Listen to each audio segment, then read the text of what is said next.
बिस्मिल्लाहिर्रहमानिर्रहीम। Welcome on my YouTube channel.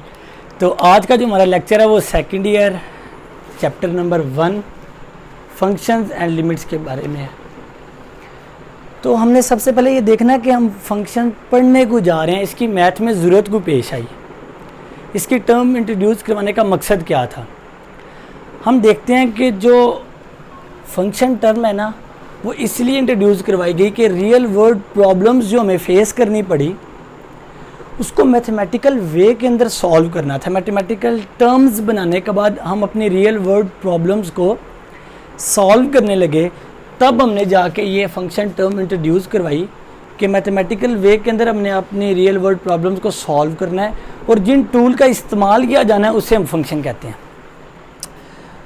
Okay, अब इसकी एक जनरल डेफिनेशन है, वो ये है कि a technical relation between dependent and independent variable is called function.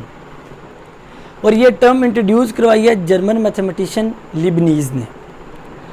अब आपको जो चीज़ें बताने वाली हैं वो तो एक ये है कि जो रियल वर्ल्ड प्रॉब्लम है, मैं एग्जांपल दूंगा कि कैसे रियल वर्ल्ड प्रॉब्लम्स आई और उन्हें मैथमेटिकल वे के अंदर सॉल्व करने के लिए जिन टूल का इस्तेमाल किया गया उसे हम फंक्शन कहते हैं।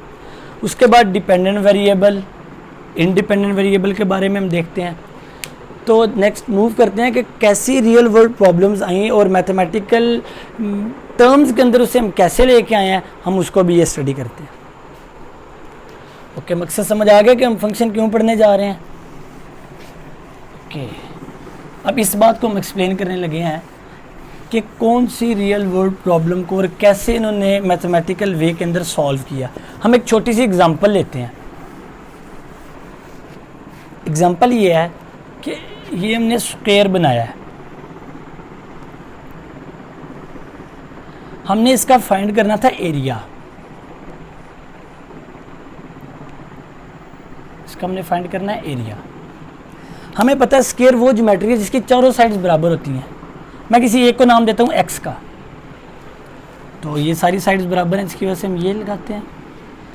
ओके, अब फंक्शन ने आके क्या किया, हमें पता है, अभी तक तो हम ये चीज़ें जान चुके हैं, तभी तो हमें पता है कि जो इसका एरिया है वो इक्वल होता है, ये आप लेंथ कह लें, इसको भी लेंथ ही कहेंगे क्योंकि ये सेम है, लेंथ विड्थ नहीं है, ये दोनों लेंथ्स हैं। हम इन्हें मल्टीप्लाई करवाते हैं तो एरिया इक्वल आ गया एक्स स्क्वायर के। तो ये वो मैथमेटिकल टर्म है, ये एक मैथमेटिकल टूल बन गया कि आपको स्क्वायर जैसा भी मिल जाए तो area as a function of its one side, area of square as a function of its one side. अब इसकी कोई एक साइड ले लें, उसका स्क्वायर लें, आपके पास एरिया ऑफ स्क्वायर आ जाता है। ओके, मूव करते हैं हम स्फेयर के ऊपर। स्फेयर का जो वॉल्यूम है वो इक्वल है 4/3 पाई आर क्यूब। हमें यहाँ से ये पता लग रहा है कि जो वॉल्यूम है वो जस्ट डिपेंड कर रहा है आर के ऊपर, रेडियस ऑफ स्फेयर के ऊपर। तो ये जो वॉल्यूम आ गया as a function of are.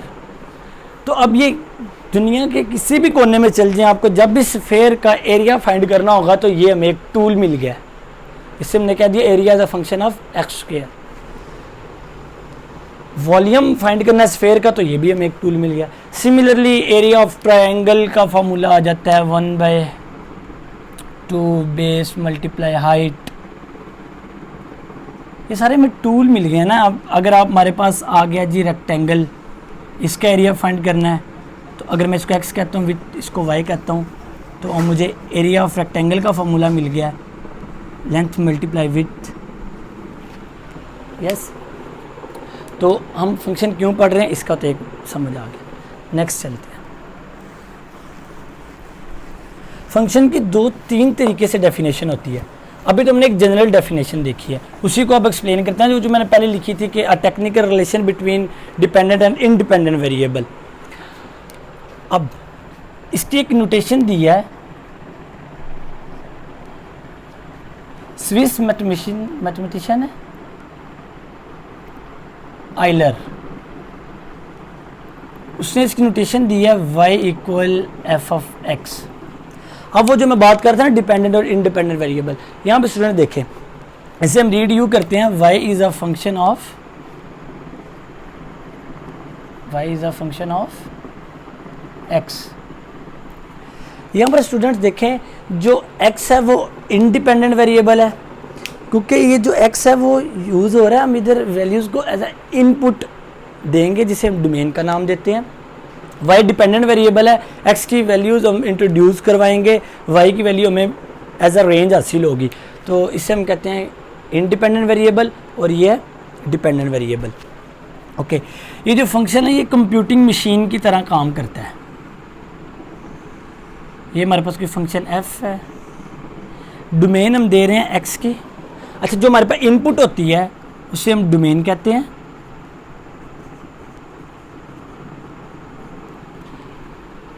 और जो आउटपुट आती है उसे हम रेंज कहते हैं। वो आएगी क्या? f eight x। हमने अभी इसकी सिर्फ जनरल डेफिनेशन पढ़ रहे हैं, फिर अकॉर्डिंग टू मैथ की दुनिया में इसकी क्या डेफिनेशन है वो भी हम देखेंगे। तो यहाँ पे देखें x as a input function उसके ऊपर अप्लाई हुआ है, हमें मिला f एट x। ये रेंज है जो कि हमारे पास आउटपुट है, और ये हमारे पास डोमेन है जो हमारे पास इनपुट है।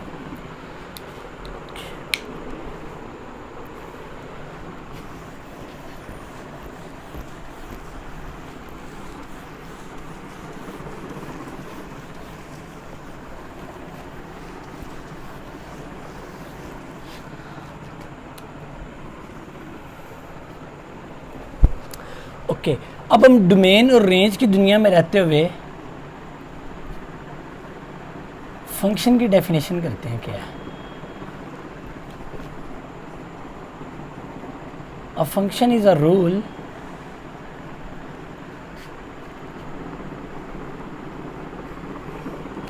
ओके सॉरी,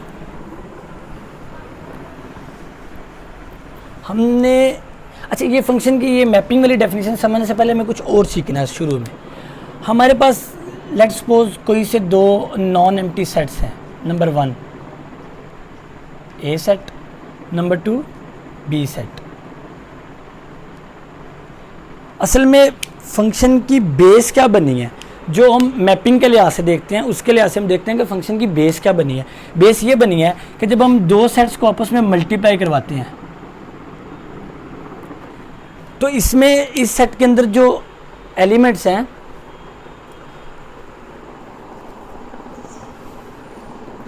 वो आ रहे होते हैं ऑर्डर्ड पेयर की फॉर्म में। ये इससे मल्टीप्लाई होता है 1 a, नेक्स्ट 1 b से मल्टीप्लाई होगा, सिमिलरली 1 c से मल्टीप्लाई। मैं थोड़ा ये कम कर लेता हूँ, सेट थोड़ा छोटा कर लेते हैं, b तक सही है, जल्दी ये सॉल्व हो जाएगा।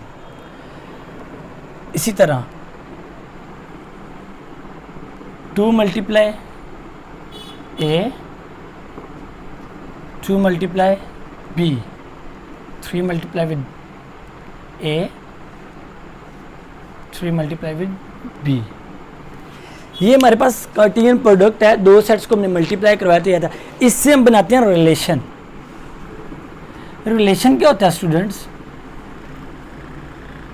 अ subset of A cross B, simple. ये जो हमने दो सेट्स को आपस में मल्टीप्लाई करवाया, इनका जो सबसेट है उसे हम रिलेशन कहते हैं। सबसेट का क्या मतलब है? हम इसमें से कुछ चूज कर लेते हैं, 1 b एंड 3 a और 2 b। ये हमने a क्रॉस b का जो सबसेट लिया है उसे हम रिलेशन कहते हैं। अब होता क्या स्टूडेंट्स, रिलेशन की एक ख़ास टाइप को हम फंक्शन का नाम देते हैं, इसको R1 नाम दे दें। अब हम ये देखने जा रहे हैं कि ये जो रिलेशन है ये क्या फंक्शन है कि नहीं, हम ये देखने जा रहे हैं। और हम अब इस रिलेशन को फंक्शन का नाम हम कैसे देंगे? देखें, नंबर 1, ये रिलेशन फंक्शन कहलाएगा जब हम इसकी जो डोमेन है, ये वेरी सिंपल वर्ड्स बता रहा हूँ, हम वैसे छोटी क्लास में ये पढ़ चुके हैं, अभी भी देख लें कि अभी जो इसकी जो डोमेन है उस रिलेशन की, इस ख़ास रिलेशन को फंक्शन बनने के लिए जो पहला पॉइंट ज़रूरी है वो ये है कि इसकी जो डोमेन है वो सेट ए बनना चाहिए। तो इसकी डोमेन क्या होगी, first element of each order pair. ये ऑर्डर्ड पेयर हैं, इसका फर्स्ट एलिमेंट अगर मैं इकट्ठा करूं तो ये जो सेट बन रहा है ये वाकई ही में ए बन रहा है। दूसरा पॉइंट क्या होना चाहिए वो वर्बली बता देता हूँ कि कोई भी ऐसा ऑर्डर्ड पेयर ना मिले जिसका ये जो फर्स्ट एलिमेंट है वो सेम हो जाए। इस रिलेशन के अंदर कोई और ऑर्डर्ड पेयर ऐसा ना मिले जिसका फर्स्ट एलिमेंट सेम हो जाए। लाइक अभी मैं वो लिख लेता हूँ, अगर मैं यहाँ पे लिखूँ 3, B, तो ये वाला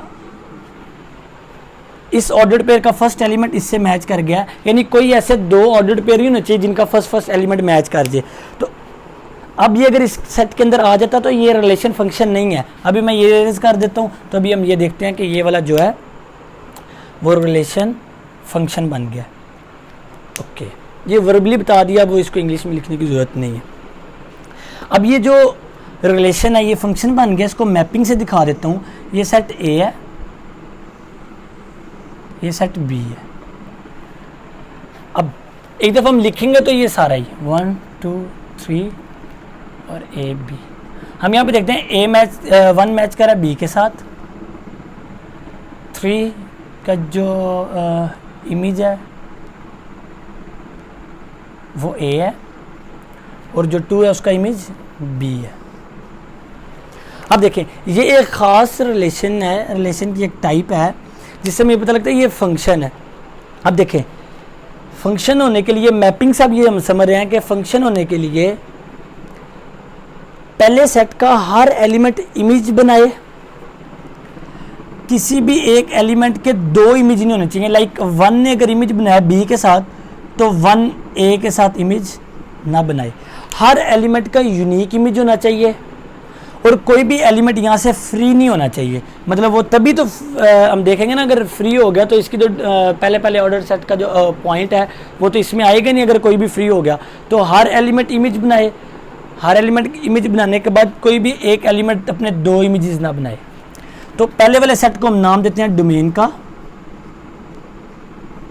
दूसरे वाले सेट को नाम देते हैं कोडोमेन का।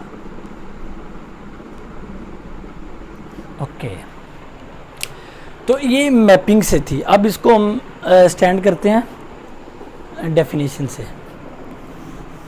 ये जस्ट बेसिक्स बताइए कि रिलेशन से हम कैसे फंक्शन बनाते हैं। तो हमें एक बात फिर पता चली है कि हर फंक्शन रिलेशन होता है, लेकिन हर रिलेशन फंक्शन नहीं होता क्योंकि उसके अंदर कुछ भी ऑर्डर्ड पेयर ऐसे आ सकते हैं जिसकी वजह से वो ये वाली जो प्रॉपर्टीज़ हैं उसकी वो फेल कर देता है। तो अब हम डेफिनेशन करते हैं फंक्शन की जो बुक में लिखी हुई है।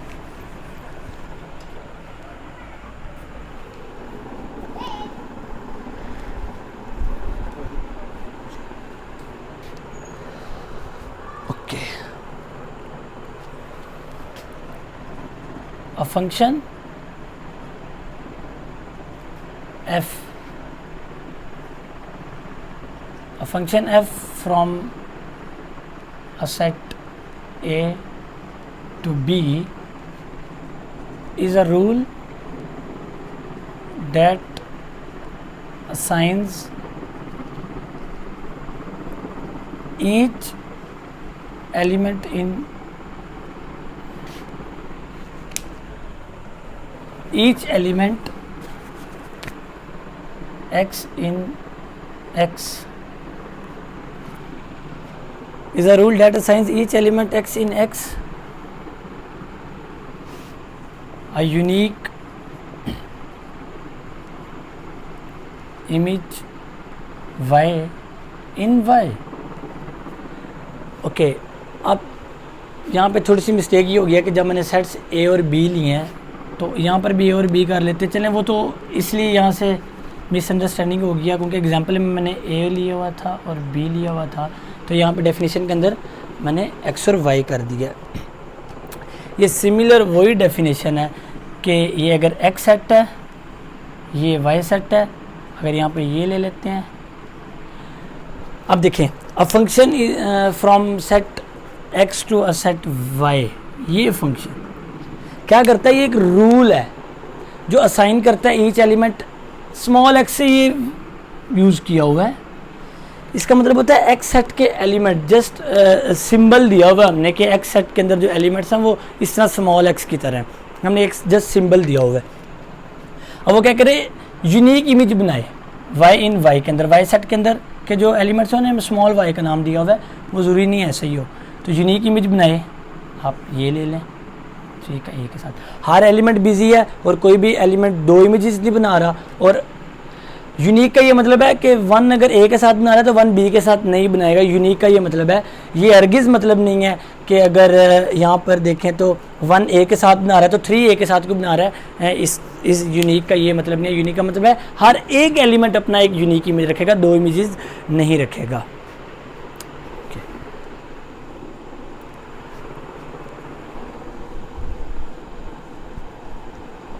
आज हमारे एसी को भी कोई प्रॉब्लम बन गया, आज वो नहीं चल रहा तो काफ़ी जो है ना वो गर्मी फील हो रही है।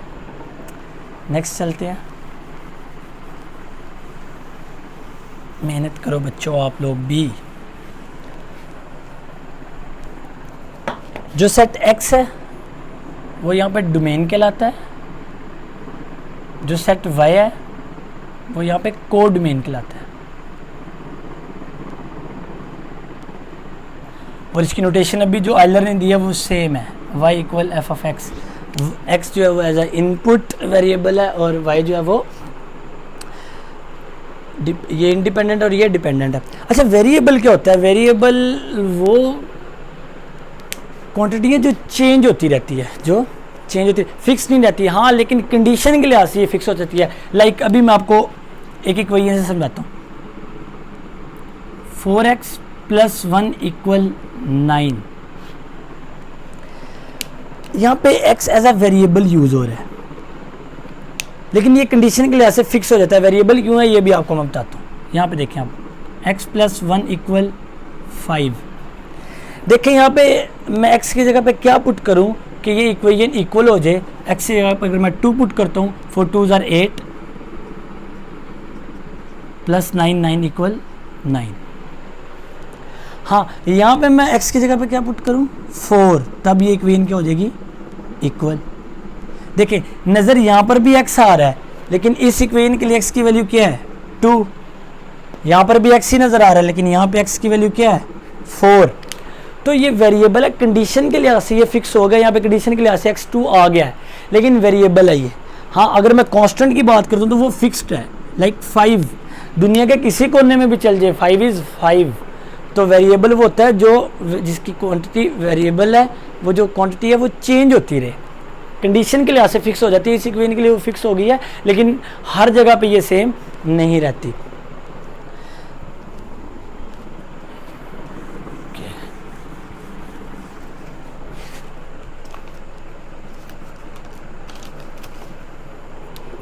तो डिपेंडेंट और इंडिपेंडेंट वेरिएबल भी क्लियर हो गया आप लोगों को। नेक्स्ट वेरी इंपॉर्टेंट थिंग है जो हमने वो स्टडी करनी है, और वो बड़ा इंपॉर्टेंट है कि ग्राफ से कैसे, हमने ये तो अभी ये तो चीज़ सीख ली है कि मैपिंग के ज़रिए हम कैसे बता सकते हैं कि एक फंक्शन जो है वो जो रिलेशन है वो फंक्शन है कि नहीं। हमने कहा यूनिक इमेज होना चाहिए, वो हमें मिल गया। हाँ, अगर आपको ग्राफ दे दिया गया है, ग्राफ दे दिया गया है, क्या हमें उससे देख के बताएं कि ये जो ग्राफ आपको दिया गया है क्या ये फंक्शन है कि नहीं। लाइक अभी हम देखते हैं ग्राफ के ज़रिए।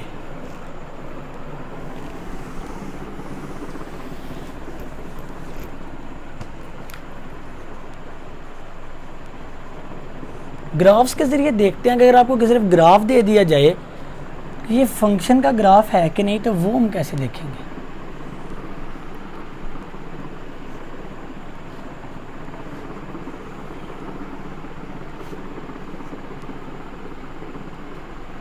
ये कार्टियन कोऑर्डिनेट सिस्टम है। ओके, हमें ये भी ग्राफ दिया गया, हम ये देखना चाहते हैं कि ये जिस इक्वेशन का या अलजेब्राइक का ग्राफ है क्या ये फंक्शन है कि नहीं। बुक वाला ये कहता है कि आप क्या करो, फंक्शन के ग्राफ के ऊपर कहीं भी परपेंडिकुलर या वर्टिकल लाइन कह लें, वर्टिकल लाइन ड्रा करें और आप देखें वो कितनी जगह पे मीट कर रहा है। अच्छा, आप इस ग्राफ के ऊपर जहाँ भी कहेंगे ना कि एक वर्टिकल लाइन गिराएं, वो एक ही पॉइंट के ऊपर मीट करेगी। अब बुक वाला ये कहता है कि अगर आप वर्टिकल लाइन गिराते हैं और वो एक ही पॉइंट के ऊपर अगर मीट करती है तो वो जो ग्राफ है वो किसी फंक्शन का है। ओके, अब हम ये देखते हैं कि ग्राफ से ही कैसे पता करें कि जो ग्राफ है वो किसी फंक्शन का है या नहीं। अभी हम उसकी एक एग्जांपल देखते हैं। अभी हमने ये भी सीखना है कि ये तो जस्ट होगी ना बुक के अल्फाज, ऐसा होता क्यों है।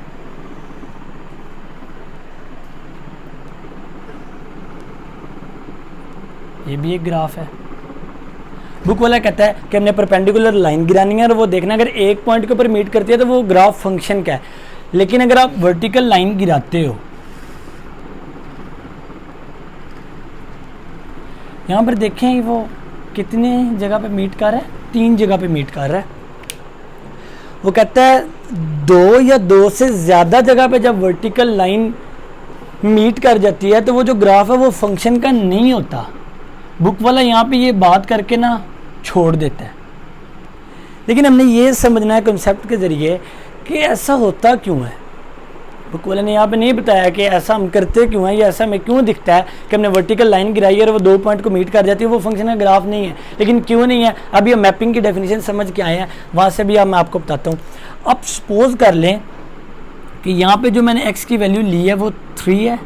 अभी मैं आपको बता के आया हूँ कि जो y equal F of x है, y इंडिपेंडेंट वेरिएबल है और ये एज अ इनपुट काम करता है। y जो है वो डिपेंडेंट वेरिएबल है, ये एज आउटपुट काम करता है। ये डोमेन है इसकी, ये रेंज है। अभी हम मैपिंग के ज़रिए सीखने हैं कि डोमेन का जो एलिमेंट है जो हम पुट कर रहे हैं वो एक यूनिक इमेज रखना चाहिए उसे। अगर 3 कहीं भी मीट कर रहा है तो उसका एक ही इमेज होना चाहिए। यहाँ पे देखें 3 के लिए मुझे y के अंदर कौन कौन सी वैल्यूज मिल रही हैं। सपोज कर लें यहाँ 2 भी मिल रही है, 3 के ऊपर ही मुझे 4 भी मिल रही है, 3 के ऊपर ही मुझे 6 भी मिल रही है। तो डोमेन में तो मैंने 3 दिया है एक पॉइंट, लेकिन उसे इमेजेस कितने मिल रहे हैं 3। फंक्शन की डेफिनेशन तो कहती है यूनिक इमेज होनी चाहिए, 2 भी कहीं तो फंक्शन नहीं है। लेकिन इस ग्राफ में हम देखते हैं तो 3 मिल गई हैं, ये तो फंक्शन की दुनिया से बाहर हो गया। तो ग्राफ से कैसे हमें पता चलता है, वो जस्ट वर्टिकल लाइन गिराने के बाद ही पता चलता है।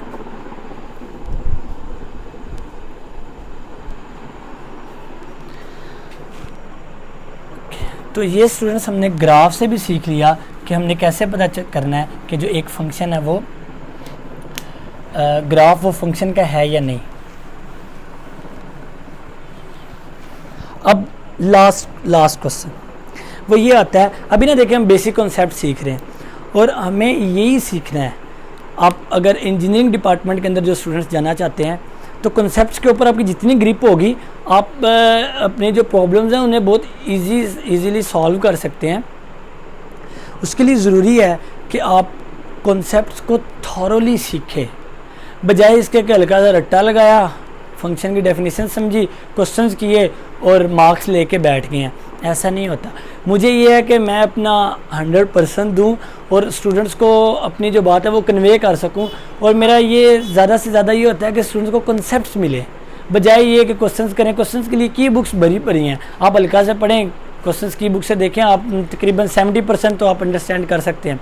लेकिन जब आप कॉन्सेप्ट्स की दुनिया में जाते हैं तो आपका जो माइंड है वो ओपन हो जाता है। आपको बहुत सारी चीज़ें यूँ महसूस होने लगती हैं कि जो ये चीज़ों को मुश्किल समझते थे ये तो बहुत इजी हैं। और मुझे ये है कि आप जितने व्यूवर्स में से अगर कुछ सुनते हैं स्टूडेंट्स, एक भी कोई ऐसा मिल गया पाकिस्तान की जो है ना, पाकिस्तान के लिए वो इंजीनियरिंग डिपार्टमेंट्स के अंदर जाता है और वो कुछ ना कुछ इन्वेंट करता है, तो यही जो है ना मेरे लिए खुशी की बात होगी। तो थॉरोली कॉन्सेप्ट्स के ऊपर ज़्यादा से ज़्यादा तवज्जो दिया करें। तो अभी हम ये देखते हैं कि डोमेन और रेंज के हम एक छोटी सी एग्जांपल ले रहे थे। हमने कहा ना y equal F of x, तो y is the function of x। मैं y को ले लेता हूँ x²+1। ये बहुत बेसिक चीज़ है कि अगर आपको एक फंक्शन दिया जाए और क्वेश्चन आ रहा होता है कि इसकी डोमेन और रेंज बताएं। रियल वैल्यूड फंक्शंस वो होते हैं कि जिनकी डोमेन भी रियल नंबर होता है, उनकी रेंज भी रियल नंबर होता है। अभी हम सिर्फ फंक्शन टर्म को अभी तक सीखा है इतनी वीडियो के अंदर। अभी इसकी टाइप्स के अंदर हम नहीं गए। टाइप्स के लिए एक नया लेक्चर आएगा, वो हम देखेंगे। टाइप्स के लिए। अभी तो जस्ट यहाँ पे डोमेन और रेंज बताने के बाद इन काम को एंड करते हैं। अच्छा, डोमेन और रेंज पता करने के लिए हमने क्या करना होता है, खुद से एक्स की वैल्यूज़ एज अ इनपुट देनी होती हैं, वाई की मिलनी होती हैं। तो वो हल्का सा हम छोटा सा एक यहाँ पे टेबल बना लेते होते हैं, जिसके अंदर हम ये कहते हैं यहाँ पे एक्स है जी, यहाँ पे वाई है। सिंपल 2-3 के लिए मैं ये कर लेता हूँ। आप नेगेटिव के अंदर भी वैल्यूज पुट करेंगे और पॉजिटिव के अंदर भी। तो हम -2 से ले लेते हैं। -2 यहाँ पे पुट किया तो -2 का स्क्वायर 4 + 1 आंसर आया 5। -1 पुट किया, -1 का स्क्वायर। जब भी डोमेन और रेंज कोई पूछे तो आपने खुद से कुछ वैल्यूज नेगेटिव भी उठा लेनी है, पॉजिटिव भी उठा लेनी है, वहाँ पे आपने पुट करनी है। आपको पुट करने के बाद जो डोमेन और रेंज मिलती है वो आपको पता लग जाएगा कि इसकी डोमेन और रेंज का। ये तो मैंने सिंपल सा फंक्शन उठाया हुआ ना, फिर हम जब एक्सरसाइज के ऊपर आएंगे तो स्क्वायर रूट पोलिनोमियल फंक्शन आ जाएगा, उसकी डोमेन और रेंज जो है वो और रियल नंबर्स होते हैं। इस तरह रैशनल फंक्शन आ जाता है, आइडेंटिटी फंक्शन आ जाता है, कांस्टेंट फंक्शन आ जाता है, अलजेब्राइक फंक्शन आता है, बहुत ज़्यादा आ जाते हैं। तो वो खुद ही डिस्कस करेंगे नेक्स्ट। तो 1 का स्क्वायर 1 + 1 = 2। 0 पुट करता हूँ जब मैं एक्स की जगह पे आंसर मिलता है मुझे 1। सिमिलरली 1 पुट करेंगे तो वो 2 ही आएगा, क्योंकि ये इसका स्क्वायर है, इसने नेगेटिव वैल्यू को भी पॉजिटिव करना है और पॉजिटिव को तो वैसे इसने पॉजिटिव रखना है। 2 के लिए भी 5। तो मैं डोमेन और रेंज यहाँ पे क्या मिल रही है कि मैं रियल नंबर्स ही पुट कर रहा हूँ और मुझे सारे के सारे पॉजिटिव नंबर्स मिल रहे हैं। जो रेंज मिल रही है वो जस्ट पॉजिटिव मिल रही है। तो हम इसका जब ग्राफ देखेंगे तो यहाँ पे ये देखेंगे कि मुझे 0 के ऊपर क्या मिला है, 1। डोमेन ही होती है एक्स एक्सिस, ये आपने याद रखना है। डोमेन क्या होती है, एक्स एक्सिस। एक्स एक्सिस से जो वैल्यूज़ उठाते हैं वो डोमेन में से आ रही होती हैं, और जो रेंज होती है वो वाई एक्सिस के ऊपर आ रही होती है। तो अभी हम देखते हैं क्योंकि हमें ये सारी पॉजिटिव वैल्यू मिली है, बाकी हमें वहाँ पे जाने की ज़रूरत नहीं है। और इस तरह कर लेते हैं कि जो मुझे वैल्यूज़ मिली हैं वही लिख लेता हूँ, जगह कम है यहाँ पर। जब मैंने 0 पुट किया तो मुझे क्या मिला, 1। आप यहाँ पे डॉट लगाएंगे। ये जो डॉट मिलते हैं, डॉट लगाने के बाद हम जब इनको ज्वाइन करते हैं तो वो उस फंक्शन का ग्राफ बन जाता है। तो हमने यहाँ पे साथ में डोमेन और रेंज समझने के साथ ये भी देख लिया कि हमने किसी फंक्शन का ग्राफ कैसे बनाना होता है। डोमेन के अंदर एज अ वैल्यूज़ हम पुट कर होते हैं, रेंज हमें मिल रही होती है। तो यहाँ पे देखें 0 पुट किया तो मुझे 1 मिला, 1 पुट किया तो मुझे 2, यहाँ पे जब मैंने 1 पुट किया तो मुझे यहाँ पर 2 मिला, 2 पुट किया तो मुझे 5। सिमिलरली यहाँ पे -1 पे 2 और -2 के ऊपर भी मुझे 5। तो अब इन पॉइंट्स को हम ज्वाइन कर लेंगे तो ये जो ग्राफ आया है वो y = x² + 1 का ग्राफ आ गया। जी स्टूडेंट्स, आज का लेक्चर हमारे यहाँ पे फिनिश होता है। हमें जब फंक्शन को देखा, उसको किसने इंट्रोड्यूस करवाया, सबसे पहले उसकी नोटेशन किसने दी है, मैपिंग के लिहाज से हमने फंक्शन की डेफिनेशन देख ली है।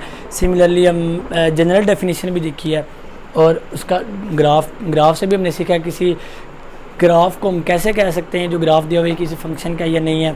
लास्ट में हमने डोमेन और रेंज और किसी फंक्शन का ग्राफ कैसे बनाना है ये भी देखा है। नेक्स्ट वीडियो में हम आपको बताएंगे कि इसकी टाइप्स कितनी हैं और उनको कैसे कैसे यूज़ करना है, उनकी डोमेन और रेंज कैसे निकालते हैं। और अगर आप स्टूडेंट्स मेरे चैनल पे न्यू हैं तो चैनल को सब्सक्राइब करें, लाइक करें और दोस्तों के साथ शेयर करें।